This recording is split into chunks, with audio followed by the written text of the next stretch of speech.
पाकिस्तान जाहिर जो कलियर शरीफ में अपनी हाजिरी देने के आले हैं उनका खैर मकदम करते हैं और दोनों मुल्कों में अमन और भाईचारा बना रहे, इसके लिए हम दुआ करते हैं। गीता नहीं देनी चाहिए, उनको गंगा जल नहीं देना चाहिए, क्योंकि मुस्लिम परंपरा के हिसाब से ये हमारा नहीं बनता है। हम उनको कुरान गिफ्ट करें, खजूरें गिफ्ट करें, साबिर पाक की चादरें गिफ्ट करें, ऐसा कोई तबर्रुक दें जो वो लोग लेकर अपने घर में सरकार साबिर पाक का, नबीयीन, सिद्दीकीन, शहीदान करबला और औलिया अल्लाह का फैजान लेकर अपने मुल्क वापस जाए। के अंदर अगर आतंकवाद है तो कोई हर एक इंसान आतंकवादी नहीं होता, और इंसानियत जहाँ तक कायम रहेगी तो इंसानियत के अनुसार मुल्क हिंदुस्तान की परंपरा रही है कि हमने और हमारे मुल्क ने और मुल्क वासियों ने कभी भी किसी मेहमान की बेदबी नहीं की है, बेदबी नहीं करनी चाहिए। हर एक की इज्जत और मान सम्मान रखना चाहिए। अगरचे हमारी गवर्नमेंट ने उनको वीज़ा देकर हिंदुस्तान में सरकार साबिर पाक की दरगाह में हाजिरी देने के लिए बुलाया है, तो उनका मान सम्मान हमें बरकरार रखना चाहिए। देखिए, गंगा जल जो दिया गया था वो हमारे हिंदू भाइयों की परंपरा है, और गंगा एक पूजनीय माता है और उनका हम सब लोग भी आदर मान करते हैं, क्योंकि मुल्क हिंदुस्तान में यहाँ हिंदू, मुस्लिम, सिख, ईसाई भाईचारे को कायम करने के लिए गंगा में तो हम खुद भी आते हैं, जाते हैं, नहाते हैं, स्नान करते हैं, लेकिन परंपरा के मुताबिक उनको नहीं देना चाहिए।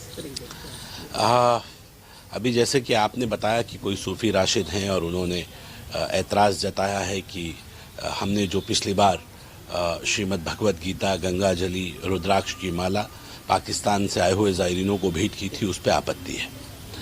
हमें उम्मीद थी कि इस तरह की आपत्ति आएंगी।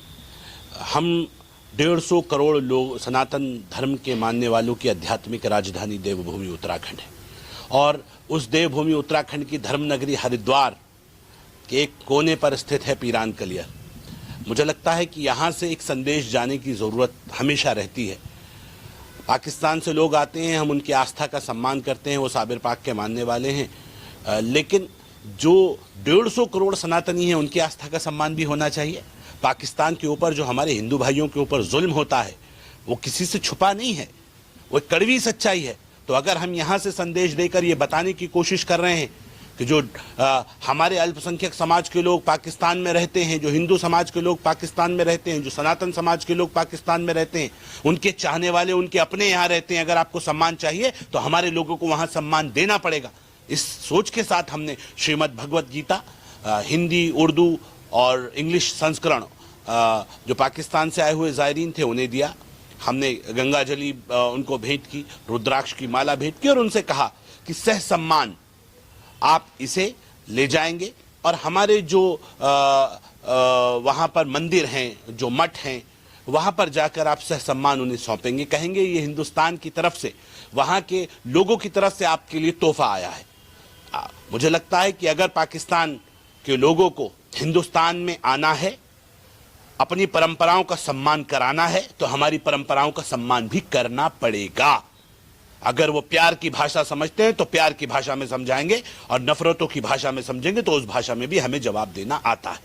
दूसरा मेरा मानना यह है, मुझे लगता है कि जो लोग इस बात को, जिनसे तकलीफ है कि हमने पाकिस्तान से आए हुए ज़ायरीनों को जो श्रीमद् भगवद गीता दी उनको पसंद नहीं आ रही है, हमें मालूम है यहाँ पाकिस्तानियों के चाहने वाले और उनकी भाषा बोलने वाले बहुत से लोग हैं। जो पाकिस्तान खुद नहीं बोल सकता, वो अपने लोगों की भाषा में बुलवाने की कोशिश करता है।